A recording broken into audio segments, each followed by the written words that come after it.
सहनावतु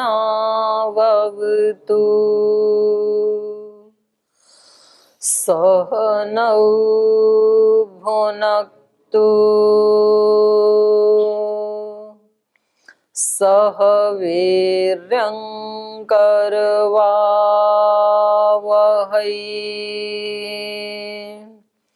तेजस्विनावधीतमस्तु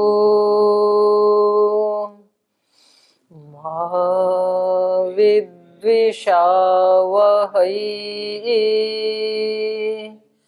ॐ शान्ति शान्ति शान्तिः।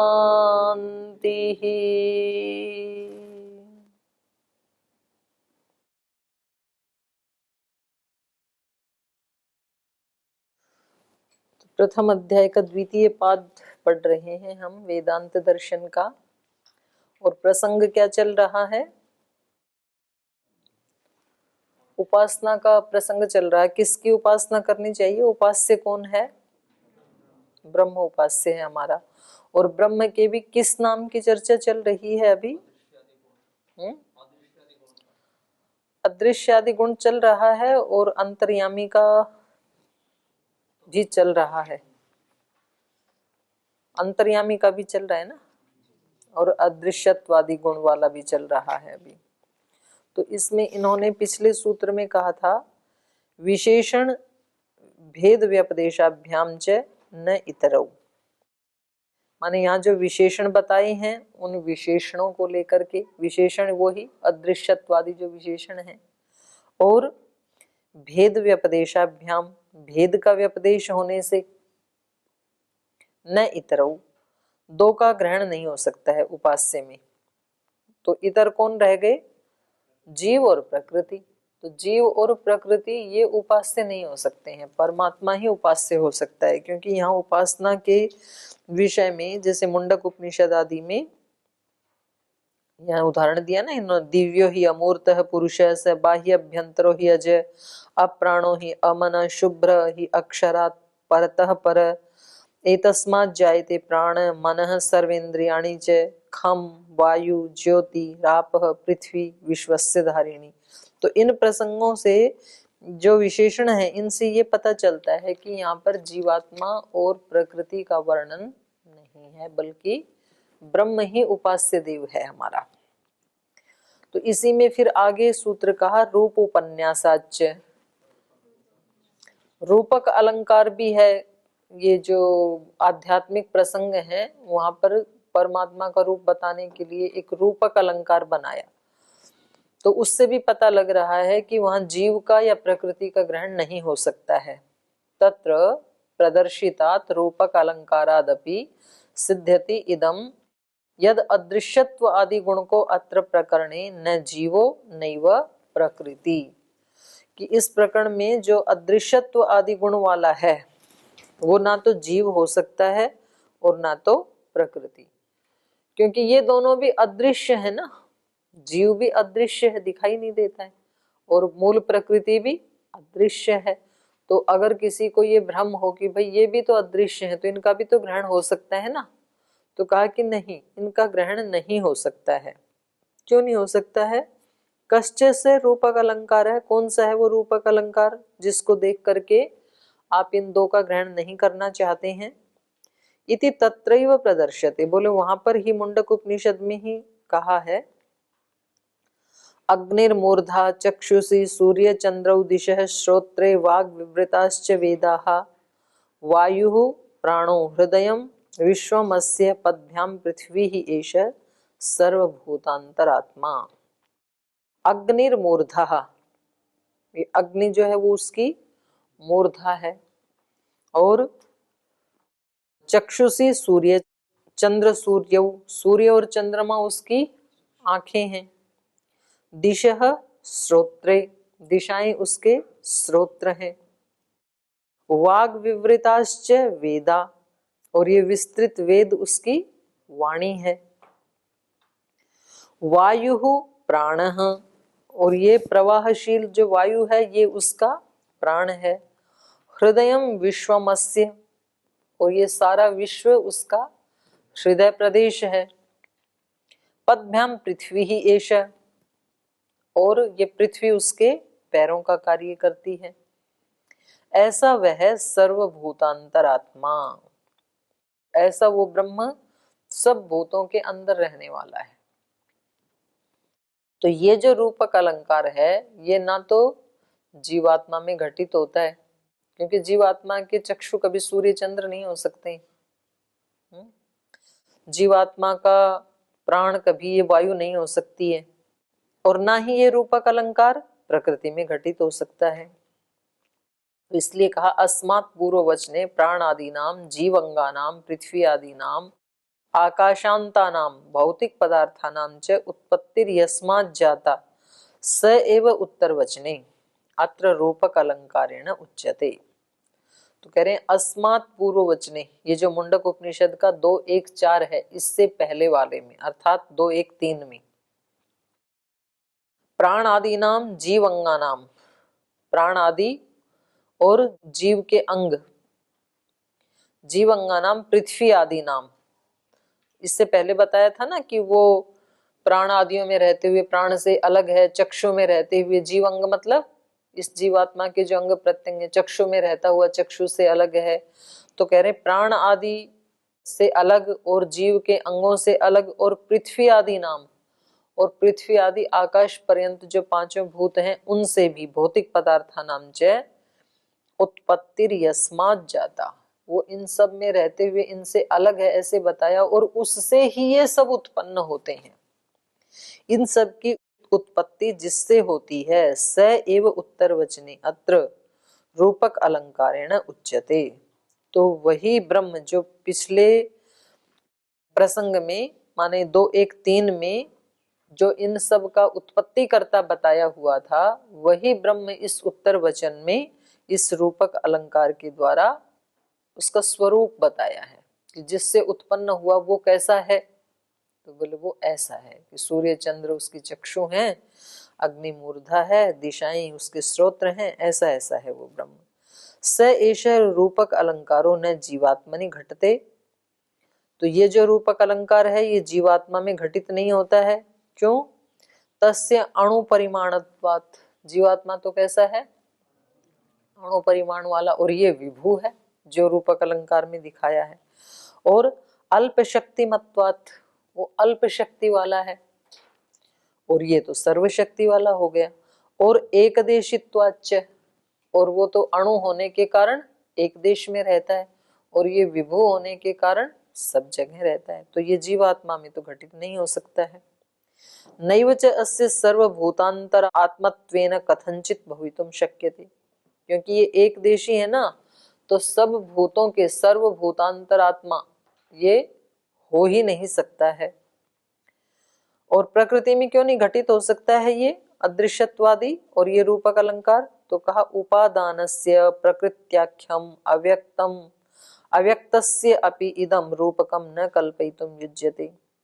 और जो उपादान रूपी, उपादान कारण रूपी जो मूल प्रकृति है, प्रकृत्याख्यस्य अव्यक्तस्य अपि, जो अव्यक्त भी कहा है उसको, मूल प्रकृति भी कहा है, उपादान कारण भी कहा है, उसका भी इदम रूपकम न कल्पयितुम युज्यते, उसका भी इस रूपक में हम नियोज्य नहीं कर सकते हैं उसको भी, वो भी इसका विषय नहीं बन सकती है प्रकृति भी। यतो ही इमे पदार्थाः तस्य विकार रूपा सन्ति, क्योंकि ये जो पंचभूत हैं ये सब क्या हैं? उस मूल प्रकृति के विकार हैं। इमे पदार्थाः, ऊपर जो पदार्थ गिनाए हैं, जो अंग प्रत्यंग गिनाए हैं, पृथ्वी आदि जो भूत गिनाए हैं, वो प्राण आदि हैं, वो सब क्या हैं? पृथ्वी के विकार हैं। यतो ही इमे पदार्था तस्य विकार रूपः सन्ति, यथा सुवर्णस्य कटकादयो विकारा भवन्ति न हि विक्रियमाण विकारयोः अंगांगी भाव संभवति। तो इसलिए जैसे स्वर्णस्य कटकादयो विकारा, सोना जो है वो उपादान कारण है, और कटक आदि कंगन आदि उसके विकार होते हैं। नहीं विक्रियमाण विकारयोः, विक्रियमाण तो कौन है यहाँ पर? स्वर्ण, और विकार क्या है? कटक आदि। तो विक्रियमाण और विकार में कभी भी अंगांगी का भाव नहीं हो सकता है। उपादान कारण और विकार में कभी अंग अंगी का भाव नहीं होता है। ठीक है, तो मूल प्रकृति तो इन सब का उपादान कारण है, विक्रियमाण है, और ये पृथ्वी आदि सब क्या है? उसके विकार हैं। तो इनमें अंगांगी भाव नहीं होगा, कारण कार्य का भाव तो होगा इनमें। उपादान कारण है वो मूल प्रकृति, और ये उसके कार्य हैं, पर अंग अंगी का भाव इनमें संबंध नहीं होगा। तो विक्रियमाणम विकारयोः अंगांगी भाव न संभवति, नैव च प्रकृति जड़ा सर्वभूतांतरात्मतां सर्व अंतर्यामितां च भजते। और दूसरी बात ये भी है कि ये जो जड़ प्रकृति है ये सब भूतों के अंदर भी नहीं रह सकती है, क्योंकि चेतन के अंदर जड़ नहीं रह सकता है ना। तो सर्वभूतांतरात्मताम, सर्वभूतांतरात्मता के रूप में सर्व अंतर्यामिताम च न भजते, सर्व अंतर्यामी के रूप में भी उसको नहीं कहा जा सकता है, किंतु चेतन देव परमात्मा ही सर्वभूतांतरात्मा, क्योंकि जड़ कभी भी सब भूतों के अंतरात्मा में नहीं स्थित हो सकता है, वो अंतर्यामी नहीं हो सकता है जड़ कभी भी। तो यहाँ पर तो कोई चेतन देव ही है, और वो चेतन देव है परमात्मा। वो परमात्मा ही सर्वभूतांतरात्मा सर्वकर्ता अस्ति, वो ही सबका करता है, और वो सब भूतों के अंदर भी विराजमान है, सर्वांतर्यामी भी है। वेदेपि उक्तम, इसको वेद में भी कहा है, द्यावा पृथ्वी जनयन देव एक, द्युलोक से लेकर पृथ्वी पर्यंत ये जो कुछ भी लोक लोकांतर हमें दिखाई देते हैं, इन सब का उत्पन्न करने वाला एक ही देव है। और आगे कहा, वेनस्तत्पश्यन् निहितं गुहासद यत्र विश्वं भवत्येकनेडं तस्मिन् इदं समच विचैति सर्वं स ओतः प्रोतश्च विभुः प्रजासु। और यजुर्वेद में भी 32-8 में कहा, वेनः तत्पश्यन्, जो बुद्धिमान लोग हैं, तत्पश्यन् उसको देखते हुए, किसको? यन् निहितम गुहासत, जो हृदय रूपी गुहा में विद्यमान है, यत्र विश्वम भवति एकनेडम, उस ब्रह्म में ये सारा विश्व क्या बन जाता है? एक नीड की तरह बन जाता है, घोंसले की तरह। पूरे वृक्ष के ऊपर घोंसले का अस्तित्व कितना होता है? बहुत छोटा होता है। तो ऐसे ये पूरा का पूरा विश्व लोक लोकांतरों सहित ये उस ईश्वर में कैसे है? एक नीड के जैसे है। यत्र विश्वम भवति एकनेडम तस्मिन् इदं संचय विचैति सर्वम, तो उस इस परमात्मा में ये सब कुछ ओतः प्रोत है, ओतश्च प्रोतश्च विभु प्रजासु, तस्माद् अदृश्यत्व आदि गुणकः परमात्मा एव न जीवो न च प्रकृति। तो इसलिए अदृश्यत्व आदि गुण का जो पीछे वर्णन किया था, जो उदाहरण दिया था, उससे परमात्मा का ही ग्रहण होगा, ना जीव का ग्रहण होगा और ना प्रकृति का ग्रहण होगा। तो इसलिए वो, क्योंकि उपासना का प्रसंग चल रहा है, अध्यात्म का प्रसंग चल रहा है, तो इससे क्या पता लगा? ब्रह्म ही हमारा उपास्य देव है। उसको छोड़ करके हम पांच भूतों को या प्रकृति को या जीव को अपना उपास्य नहीं बना सकते हैं। तो अब एक वैश्वानर शब्द को लेकर के, क्योंकि अलग अलग शब्द को लेकर के वही उपास्य है, वहां हमें लेकर के जाते हैं। तो एक नए शब्द का यहाँ पर प्रसंग चला रहे हैं। अब कह रहे हैं वैश्वानरः साधारण शब्द विशेषात, कह रहे हैं जैसे ये जो वैश्वानर शब्द है ये साधारण अर्थ वाला भी है और विशेष अर्थ वाला भी है। साधारण अर्थ क्या है वैश्वानर के? वैश्वानर माने अग्नि, अग्नि को भी वैश्वानर कहते हैं, सूर्य को भी वैश्वानर कहते हैं, और विशेष वैश्वानर का मतलब ब्रह्म। सारे विश्व को जो आगे ले जाता है वो वैश्वानर। तो कहा वैश्वानर साधारण शब्द विशेषात् अध्यात्म प्रकरणे वैश्वानर प्रोच्यमान परमात्मा ग्राह्यः। अध्यात्म प्रकरण में कहीं वैश्वानर शब्द का कथन किया गया हो तो उस वैश्वानर शब्द से भी परमात्मा का ही ग्रहण करना चाहिए, वही ग्राह्य है। कुतः, क्यों करना चाहिए? साधारण शब्द विशेषात्, साधारण शब्दात ही स विशेष्यते भिद्यते, क्योंकि जो वैश्वानर का साधारण अर्थ है उस साधारण वैश्वानर शब्द से ये भिन्न होता है जो अध्यात्म प्रकरण में आता है वैश्वानर शब्द। कैसे आता है तो उसका एक उदाहरण दे रहे हैं। तद यथा प्राचीन शालादय पंच महाश्रोत्रिया समेत्य महर्षिम उद्यालकम उपजग्मो ऊचुश्च इदम यत् आत्मानम एव इमं वैश्वानरम संप्रति अध्येषि तम एव नो ब्रूहि इति। तो ये छांदोग्य उपनिषद का वर्णन है, बस इसमें थोड़ा सा अंतर है। यहाँ पर इन्होंने कहा महर्षि उद्यालकम उपजग्मो और वहां पर अश्वपति का है, अश्वपति के पास गए थे ना ये। तो कह रहे हैं प्राचीन काल में शालादय पंच महाश्रोत्रिया, शाल आदि 5 महाश्रोत्रिय जो बहुत सुने हुए थे, महाश्रुत थे, जो समेत्य इकट्ठे होकर के महर्षिम उद्यालकम, महर्षि उद्यालक के पास उपजग्मुहु, उनके पास गए और ऊचुश्च, और उनसे बोले ऊचुश्च इदम यत्, और उनसे इस प्रकार कहा आत्मानम एव इमं वैश्वानरम संप्रति अध्येषि। आजकल आप, संप्रति माने आजकल, इमं आत्मानम वैश्वानरम अध्येषि, इस आत्मा, आत्मा कह दिया तो इसका मतलब क्या है? यहाँ पर अग्नि और सूर्य हट जाएंगे, यहाँ पर विशेषण लगा दिया ना। कौन से वैश्वानर को आजकल आप अध्येषी पढ़ रहे हैं, उसका चिंतन मनन कर रहे हैं?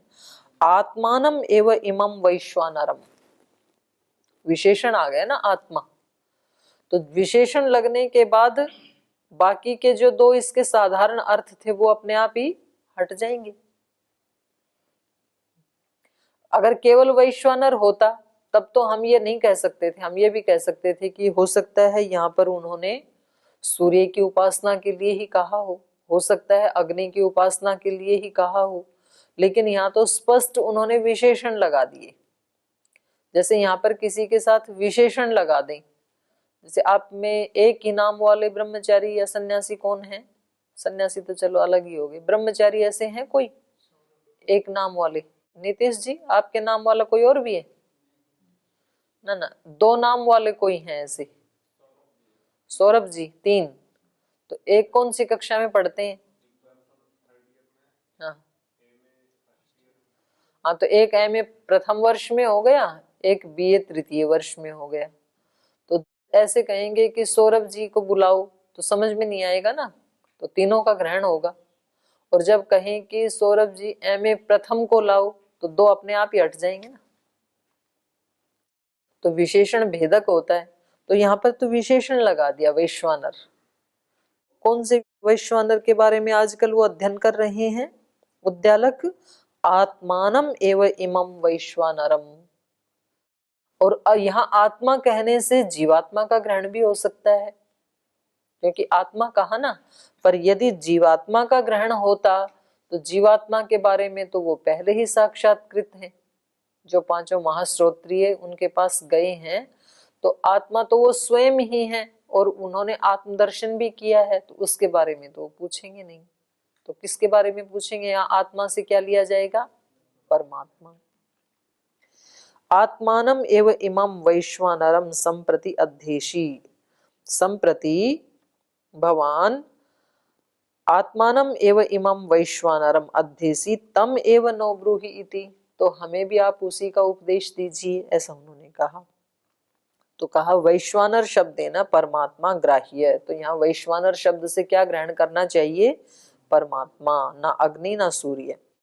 यतो ही यो वैश्वानरो न सो अत्र साधारण शब्द एव, क्योंकि यहाँ पर जो वैश्वानर शब्द है वो साधारण शब्द नहीं है।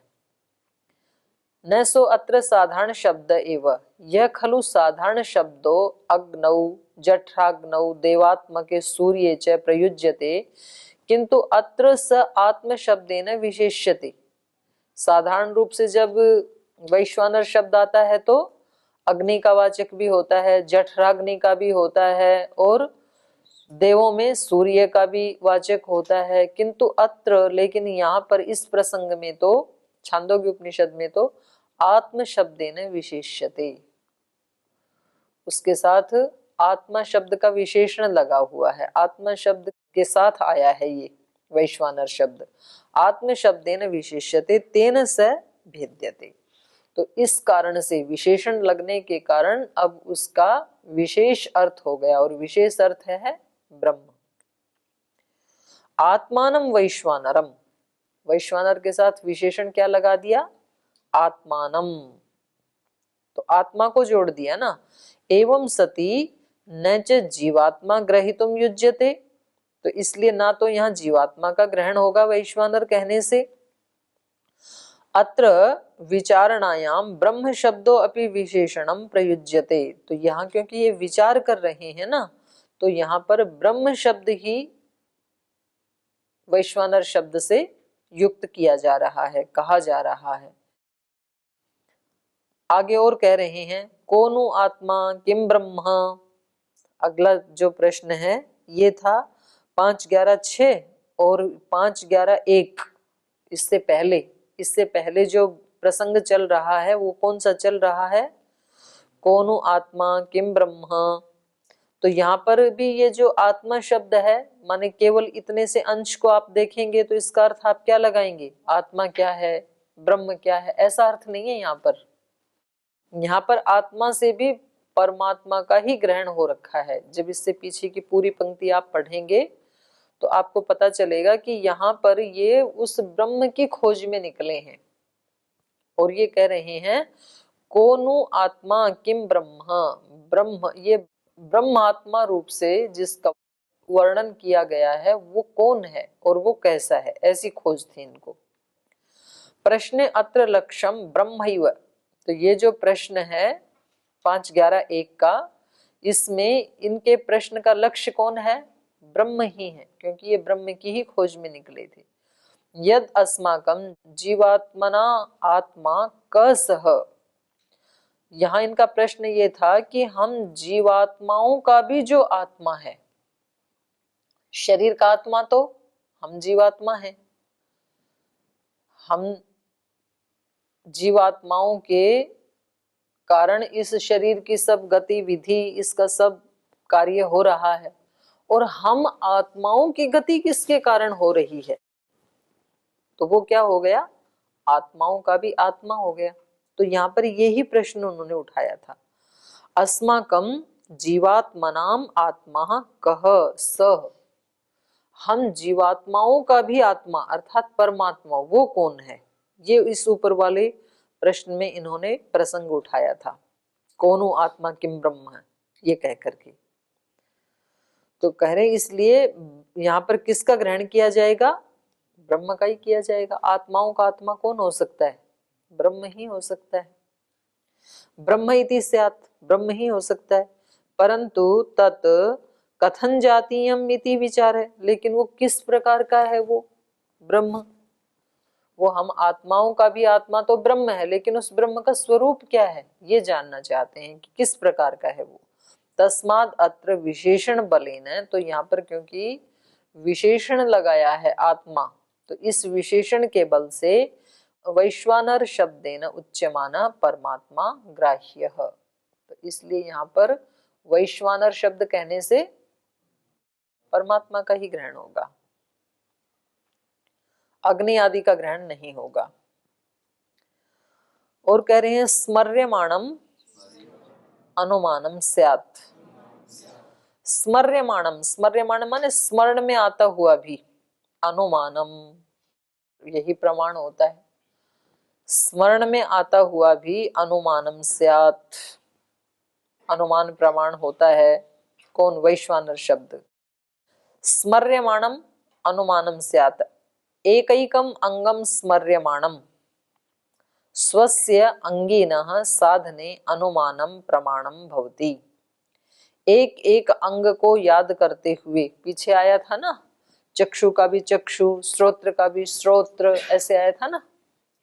तो एकैकम अंगम स्मर्यमाणम, एक एक अंग के माध्यम से भी स्मरण में आता हुआ, स्वस्य अंगिना साधने, अंग है तो कोई अंगी भी होना चाहिए ना, तो एक एक अंग का स्मरण करते हुए स्वस्य अंगिना साधने, अपने अंगी का सिद्ध करने में, साधने मतलब सिद्ध करने में, अनुमानम प्रमाणम भवति, अनुमान प्रमाण से भी जाना जाता है कि भाई जब एक एक अंग का वर्णन किया जा रहा है, और पीछे भी ये एक एक अंग का वर्णन किया, यहाँ मुंडक उपनिषद में भी अग्नि मूर्धा और चंद्र सूर्यौ चक्षुषी दिशः श्रोत्रे, तो ये सारे अंग है ना, तो अंग है तो कोई अंगी भी तो होना चाहिए।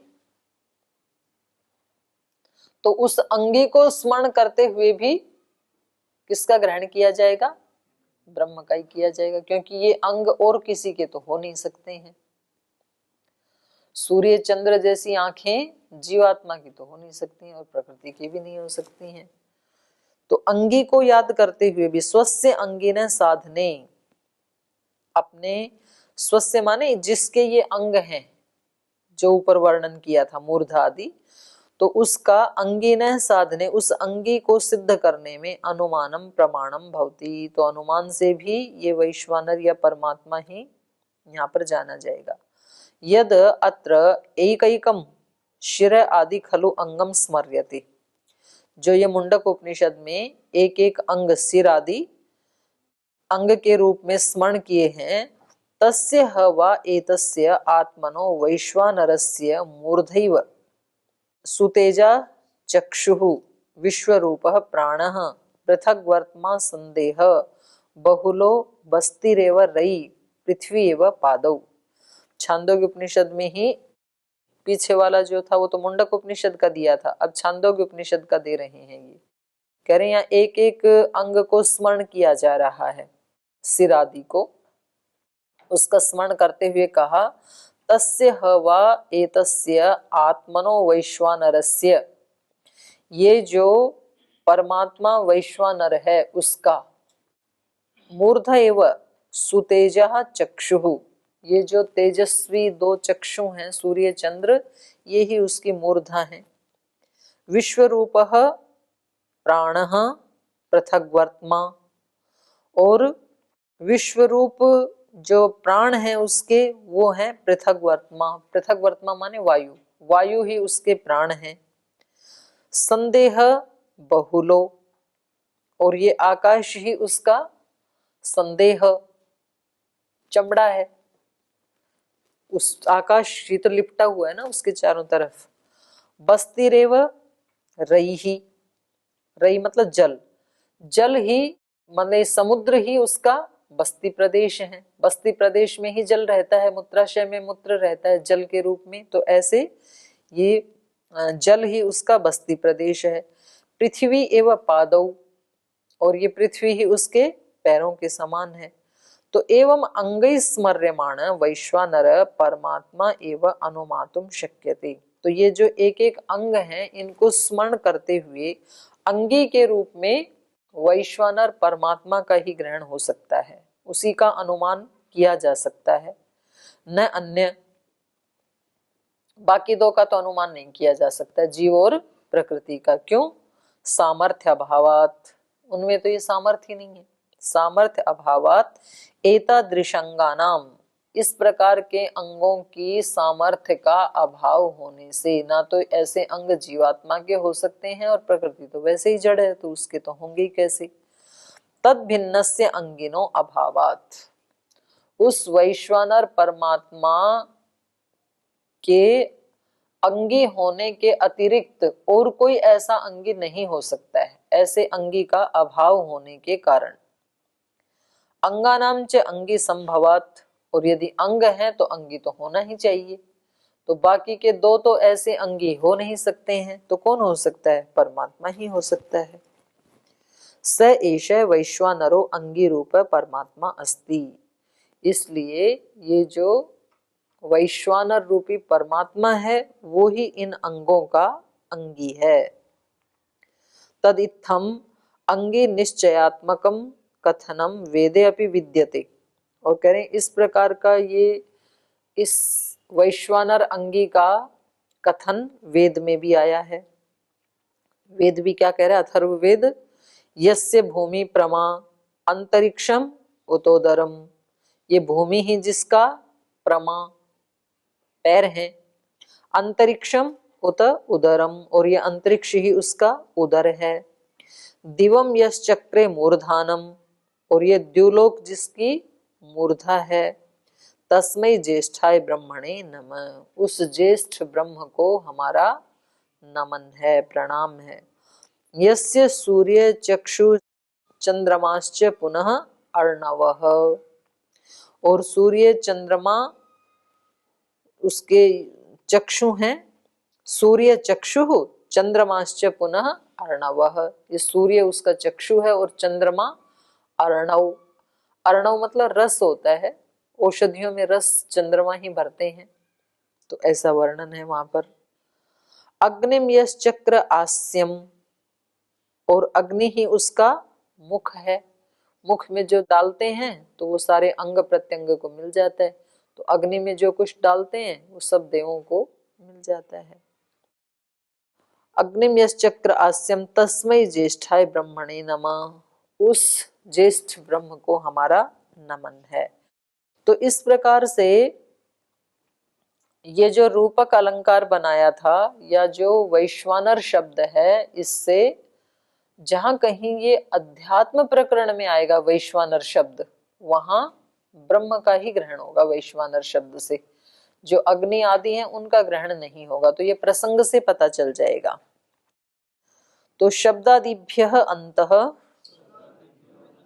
प्रतिष्ठानाच्च नेति नेति चेत न तथा दृष्टुपदेशात् असंभवात् पुरुषम अपि चैनम अधीयते।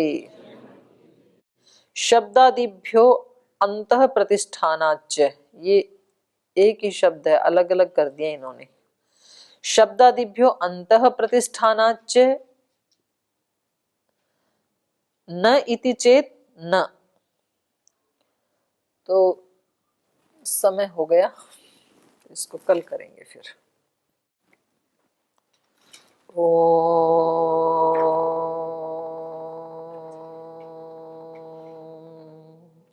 शांति शांति शांति।